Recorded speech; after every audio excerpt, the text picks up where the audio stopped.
saya kalau datang ke Indonesia pakai mazhab Syafi'i, tapi kalau di Makkah saya pakai mazhab Hambali.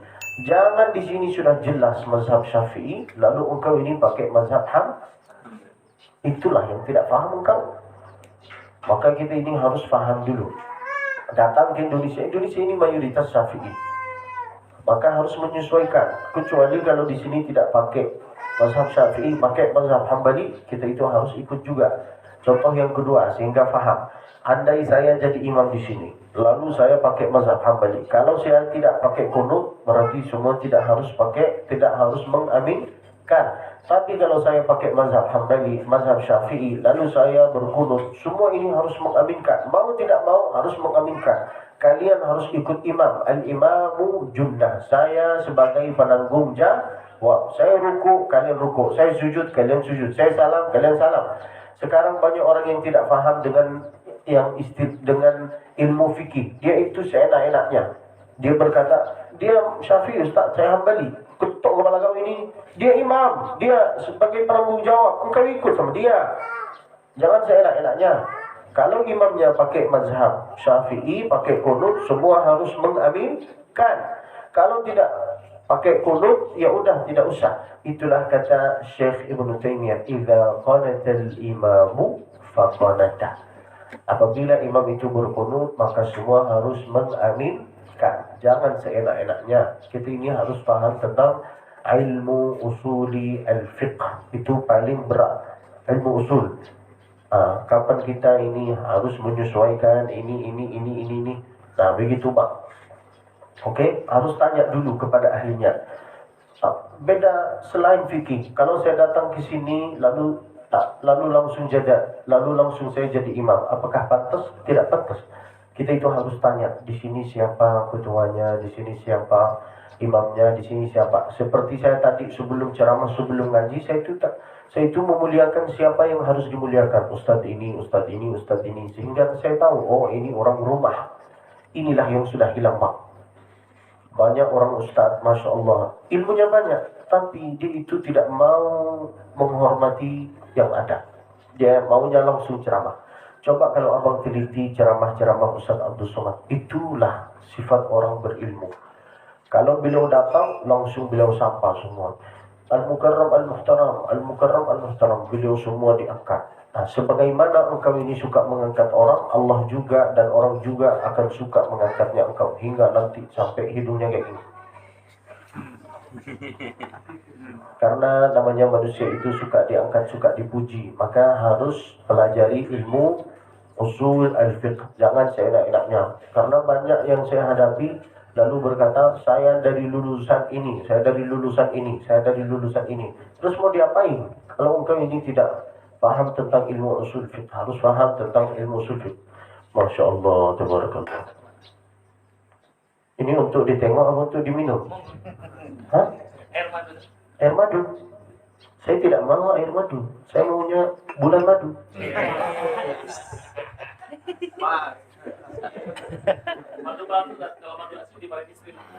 Oh iya, madu yang asli yaitu adalah perempuan. Benar kan guys? Istri yang baru. Kalau engkau ingin tahu bahwa ini madu asli atau tidak, bawalah ke rumah. Kalau istrinya marah, berarti madu yang asli itu. Kalau tidak asli, tidak mungkin dia marah. Oke bang, yang pertama ilmu usulil fiqh. Yang saya ini sering keliling Indonesia, bukan sombong, tapi banyak yang saya hadapi. Ada yang berkata, Ustadz ini tidak pakai kunut, tapi ini pakai kunut, tapi yang di belakang itu tidak mau mengaminkan. Macam mana itu Ustadz? Nah, itulah yang namanya ilmu usulul fiqh. Seperti yang saya sampaikan, idza qalatal imamu faqalata. Lalu kemudian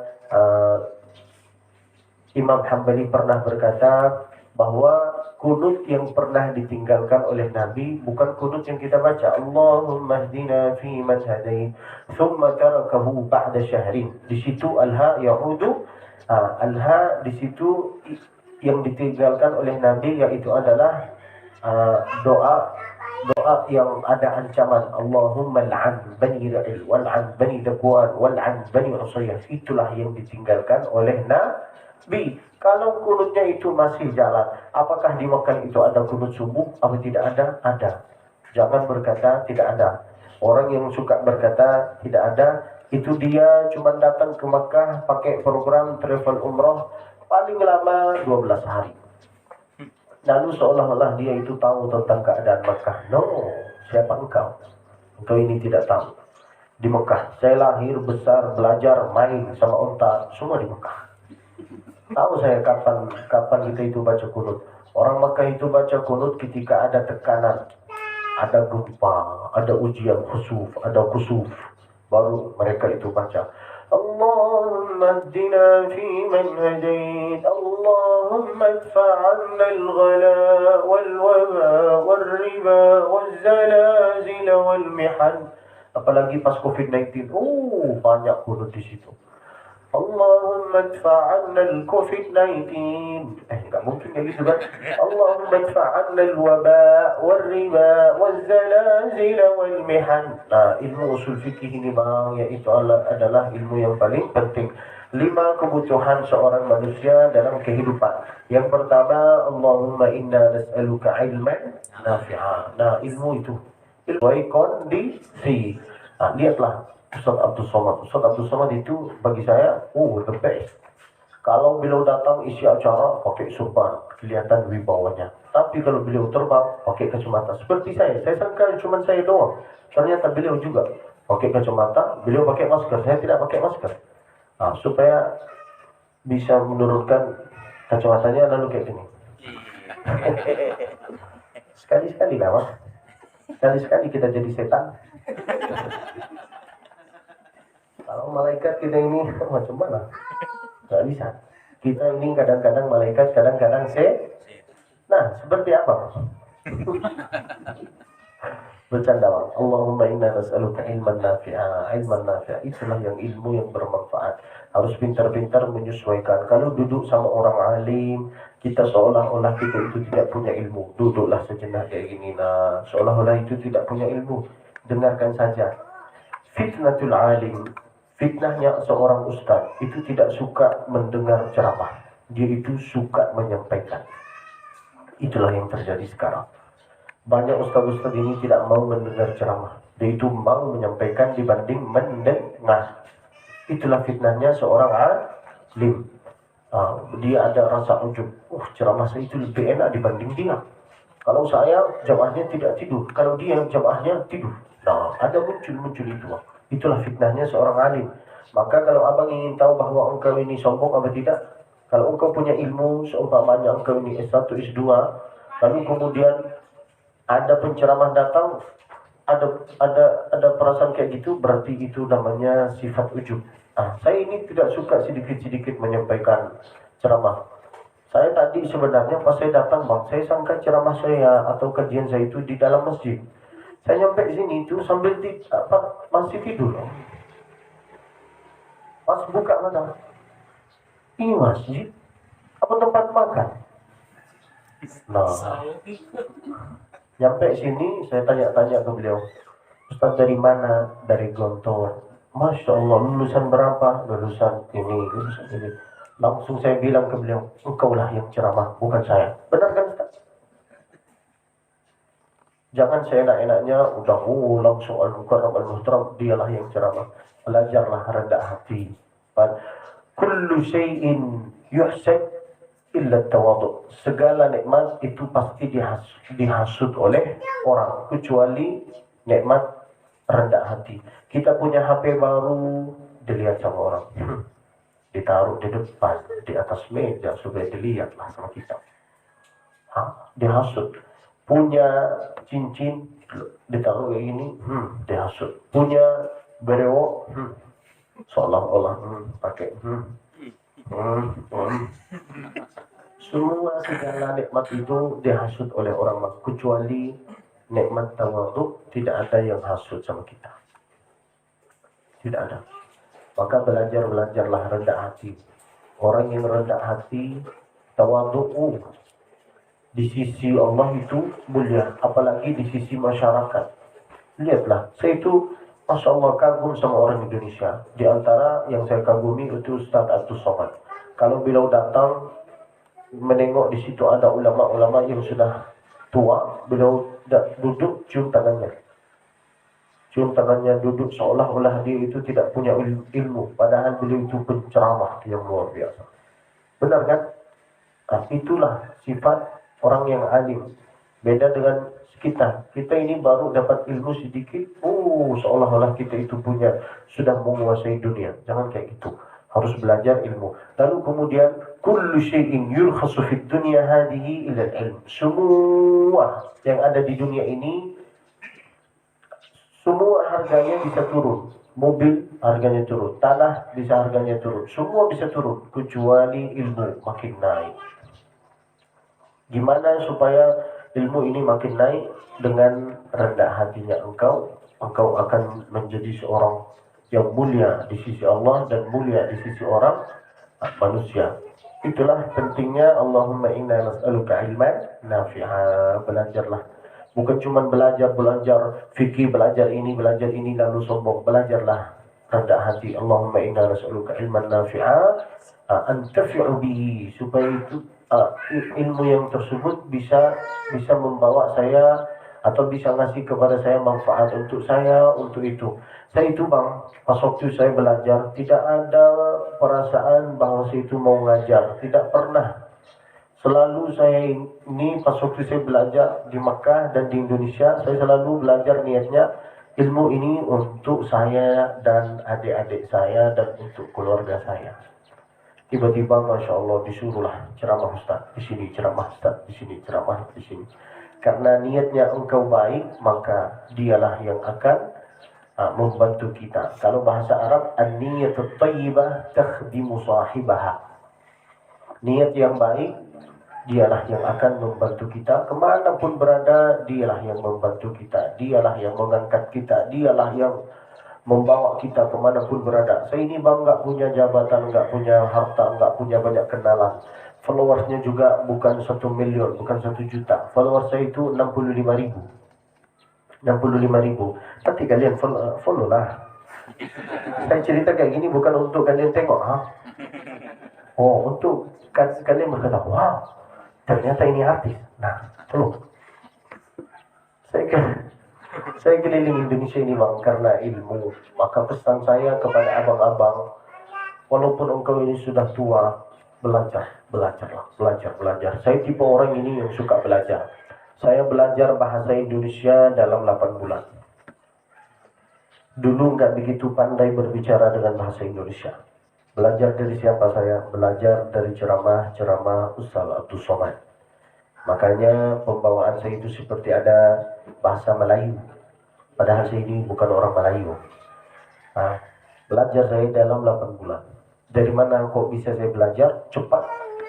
Dari pas saya dengar ceramah Ustaz Abdul Somad, dan kita ini selalu mendengar hikmah ini, al-ilmu saydun wal kitabatu qayduhu. Kita ini suka mendengar tapi nggak suka menulis. Saya alhamdulillah dari usia 4 tahun hafal Al-Quran hingga 11 hafal.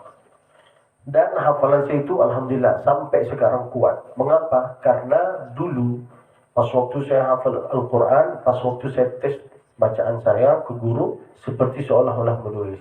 Ilaihi yuraddu ilmu as-sa'ati wa ma takhruju min thamaratin min akmamiha. Di situ kita tahu huruf di atas itu apa. Kili. Wa ma takhruju min thamaratin min akmamiha wa ma tahmilu min unsa wa la tad'u illa bi'ilmi. Saya suka menulis sampai sekarang. Menulis kertas. Untuk menulis di KUA saya juga suka. Abang tahu KUA? Suka ya? Enggak, untuk pernikahan. Saya suka nikah. KUA. Intinya itulah. Wa yawma yunadihim aina syurakai. Saya dengar ceramah Ustaz Abdul Somad sambil menulis. Apa artinya awak? Apa artinya aku campakkan ke sungai? Saya tulis itu semua. Maka abang kalau ingin cepat belajar tentang sesuatu, tentang ilmu, tentang bahasa, tentang apapun lah, sambil menulis seperti Ustaz. Nama Masya Allah. Inilah yang namanya santri. Padahal beliau ini sudah lulus. Seharusnya beliau itu yang ceramah di sini. Tapi satu-satunya yang menulis cuma beliau. Ini yang saya hadapi kiai kayaknya. Tidak peduli sama sekali. Harus menulis bang, jangan cuma mendengar. Oke? Oke abangku? Oke guys? Oke besti? Allahumma inna nas'aluka ilman nafi'a wa qalban khashi'a. Belajar rendah hati, belajar supaya bisa solat dalam keadaan khusyuk. Untuk belajar rendah hati itu kira-kira kita bisa belajar dalam kelas, tidak bisa bang. Belajar rendah hati itu dari sering-sering kita itu berkawan sama orang yang tidak punya apa-apa, tidak punya banyak harta tapi rendah hati, punya ilmu tapi rendah hati. Apalagi kalau ingin belajar tentang sesuatu apapun lah, harus sering-sering berkawan sama orang baik. Al-mar'u ala dini khalilih. Kita ini, iman kita ini tergantung kawan. Kalau kita sombong, berarti kita itu tergantung kawan. Sebagaimana kesombongannya engkau, berarti kawannya engkau juga sombong. Tapi kalau engkau rendah hati, kawan-kawannya juga rendah hati. Belajar khusyuk, belajar rendah hati, belajar menjadi seorang mulia, harus berkawan sama orang baik. Maka ada salah satu hikmah, bahasa Arabnya bunyinya kayak gini. Man khawal muwallina walla, wa man khawal musallina salla. Man khawal muwallina walla. Kalau engkau ini ingin jadi seorang alim, maka harus berkawan atau harus sering-sering duduk sama orang yang alim. Meskipun kita itu tidak alim, tapi kelihatan orang alim. Kok bisa? Saya kasih contoh supaya cepat paham. Kita datang ke toko parfum. Yang jual parfum beliau. Saya ini enggak jual parfum. Saya cuma datang ke tokonya beliau. Semua orang memandang saya seolah-olah saya juga jual parfum. Benar kan? Benar kan? Harum nama saya. Tapi kalau saya datang ke tempat sampah, padahal saya itu enggak kerja di sana. Datang ke tempat sampah, atau datang ke disco, atau datang ke hotel Oyo.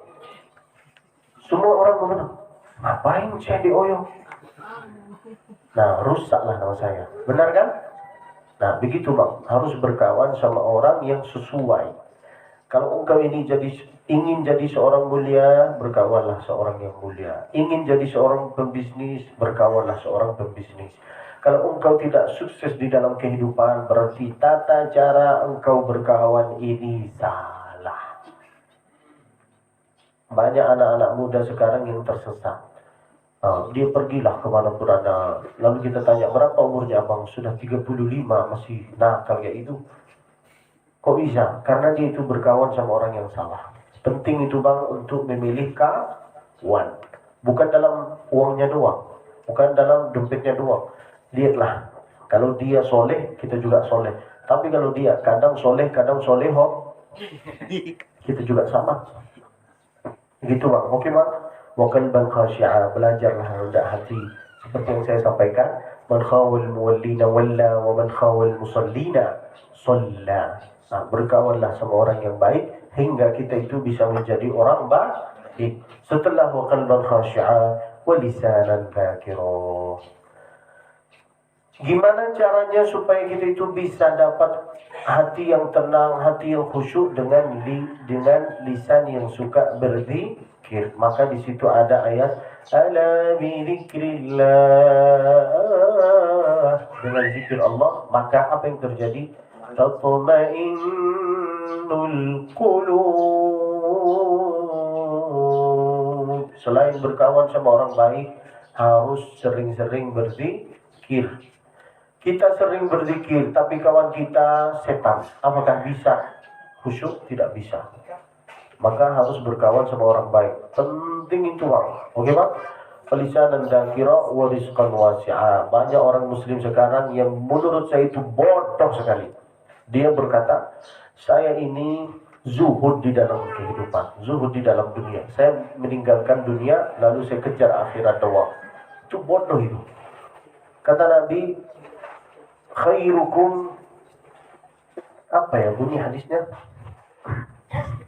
Laisa bi khairukum man taraka dunyahu li akhiratihi. Dia bukan seorang baik lah. Kita ini yang meninggalkan dunia untuk kejar akhirat. Jangan kayak gitu. Harus dua-duanya Rabbana atina fid dunya hasanah wa fil akhirati hasanah. Arti zuhud itu apa bang? Banyak orang yang faham tentang zuhud yaitu adalah datang ke masjid, sholat berjamaah, lalu berzikir nunggu kematian. Lalu dia itu enggak mempedulikan keluarganya, lalu anak-anaknya. Itu bukan zuhud bang. Bukan zuhud. Zuhud itu artinya enggak terlalu tamak kepada dunia ini. Enggak terlalu tamak kejar dunia ini. Itulah artinya zuhud. Jangan seenak-enaknya mengertikan zuhud sesuai pemahaman otaknya diri sendiri. Itu salah itu.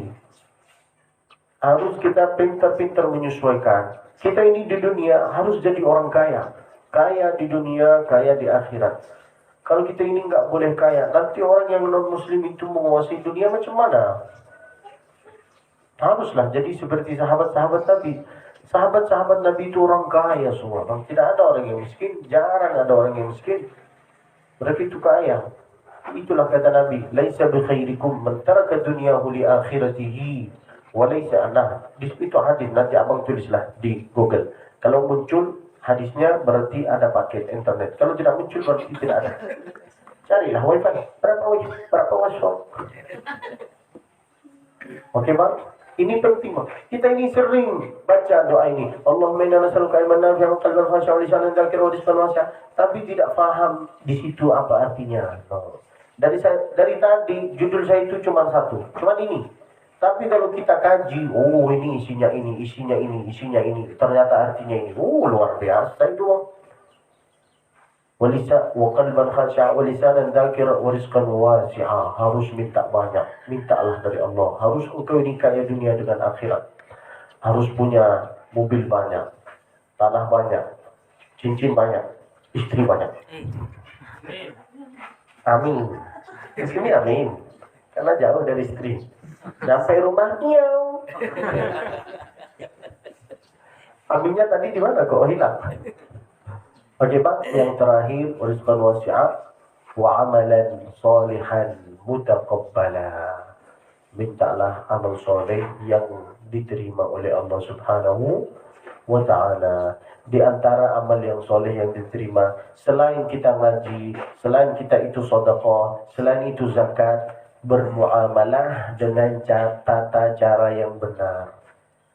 Apa kata Nabi? Ad-dinul muamalah. Agama ini bukan cuma hadis, bukan cuma fikih, bukan cuma sholat, bukan cuma zakat, bukan cuma ini. Bermuamalah, ad-dinul muamalah. Kalau saya bermuamalah dengan engkau baik, engkau harus balas baik. Engkau macam-macam, kucampakkan kau baik. Harus tahu.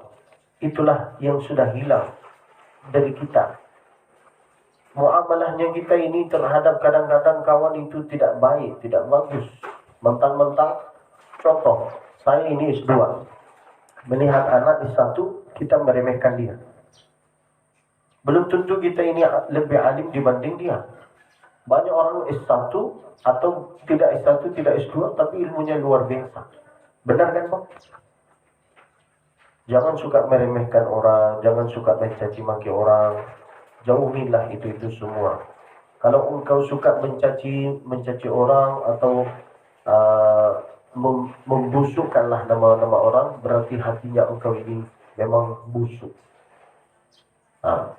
Duduklah sama orang-orang yang suka ketawa. Saya ini bang, kalau bukan waktu pengajian, lepaskan surban, pakai kacamata, duduklah.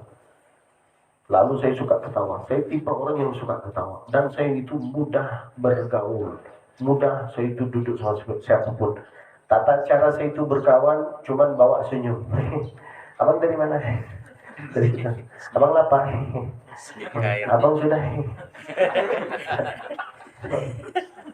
Abang tidak ganteng. Memang. Bawa senyum saja. Paling enak itu senyum. Jangan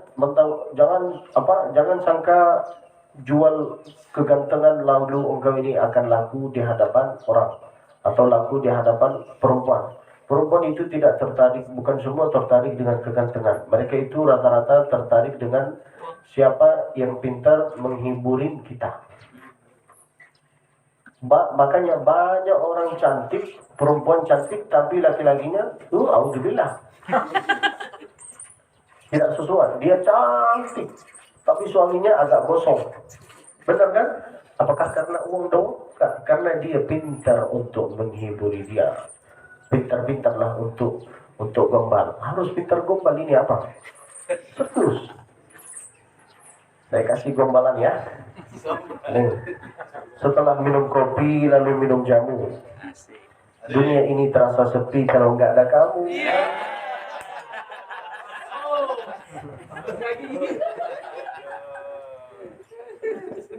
Belajar gombal. Gombal itu juga ilmu. Jangan cuma, ini kayaknya ini nggak suka bercanda. Kalau saya tipe orang yang suka bercanda. Nah, sehingga enak itu bang, cara menyampaikan, cara duduk sama orang. Lihatlah seperti Ustaz Abdul Somad. Beliau itu, paling the best bagi saya. Beliau sama Ustaz Adi Hidayat.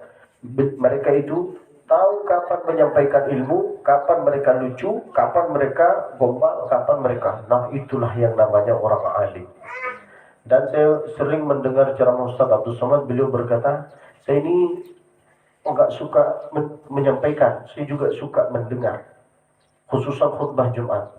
Dan saya ini tidak suka isi ceramah khutbah Jumat. Tahu kenapa? Karena saya seperti abang, suka cari tiang. Cari tiang tidur. Tidak suka. Sering-sering menyampaikan, saya kadang-kadang tidak suka. Begitulah bang. Inilah 5 kebutuhan manusia dalam kehidupan. Mau engkau ustaz, mau engkau seorang pengusaha, mau engkau seorang ibu, mau engkau seorang apapun lah, inilah 5 kebutuhan. Allahumma inna nas'aluka ilman nafi'a. Selain ilmu yang bermanfaat, ngaji, fikih, hadis, belajarlah rendah hati. Wa qalban khashi'a, mintalah hati yang tenang. Di situ hati yang tenangnya itu adalah yang mudah berkawan, yang tidak intinya seperti yang saya sampaikan, walisanan dzakira, supaya bisa dapat khusyuk, supaya enak dipandang sama orang. Jangan diartikan zuhud itu yaitu adalah meninggalkan dunia. Nah, itu salah bang. Harus zuhud itu artinya jangan terlalu tamak untuk kejar dunia. Kalau Allah kasih sesuai, Allah kasih jabatan ini atau kasih uang ini, ya udah, jangan suka makan riba, jangan hutang-hutang. Zuhudlah, jangan terlalu tamak sama dunia ini bang. Oke bang? Qalban khashi'a wa lisanan dzakira wa rizqan wasi'a. Harus abang ini banyak uang, banyak ilmu, banyak ini. Harus dunia dapat, akhirat dapat. Fid dunia hasanah wa fil akhirati hasanah. Ini penting bang, tentang ilmu ini. Lisanan dzakira wa rizqan wasi'a wa amalan shalihan maqbula. Amin ya rabbal alamin.